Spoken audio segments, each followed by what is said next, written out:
ତଦନ୍ତକାରୀ ପୋଲିସ କର୍ମଚାରୀଙ୍କୁ ମିଳିବ ବାଇକ୍ ସହିତ ଇନଭେଷ୍ଟିଗେସନ କିଟ୍। ପ୍ରଥମ ପର୍ଯ୍ୟାୟରେ 2000ରୁ 2500 ବାଇକ୍ ପ୍ରଦାନ କରାଯିବ। ଏହି ଇନଭେଷ୍ଟିଗେସନ ନିକଟରେ ଲ୍ୟାପଟପ୍, ସ୍ମାର୍ଟଫୋନ ଏବଂ ପେନ୍ଡ୍ରାଇଭ୍ ପ୍ରଦାନ କରାଯିବ।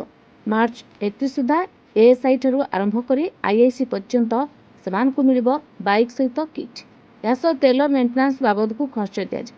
ସେହିଭଳି ମାମଲାରେ ତଦନ୍ତ କରୁଥିବା ତଦନ୍ତକାରୀ ଅଧିକାରୀଙ୍କ ପାଇଁ ଆସିବ ସ୍ୱତନ୍ତ୍ର ବଜେଟ୍। ଏନେଇ ପୋଲିସ ପକ୍ଷରୁ ଏକ ସ୍ୱତନ୍ତ୍ର ବଜେଟ୍ ରାଜ୍ୟ ସରକାରଙ୍କୁ ପଠାଯାଇଛି। ଗତବର୍ଷ ରାଜ୍ୟରେ 2,11,000 ଅପରାଧିକ ମାମଲା ରୁଜୁ ହୋଇଥିଲା।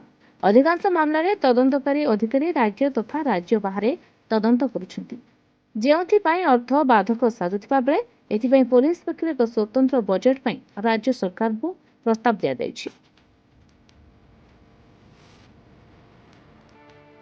ଭୁବନେଶ୍ୱରରୁ ସରୁ ରାଉତଙ୍କ ରିପୋର୍ଟ, ରିପୋର୍ଟର୍ସ ଟୁଡେ।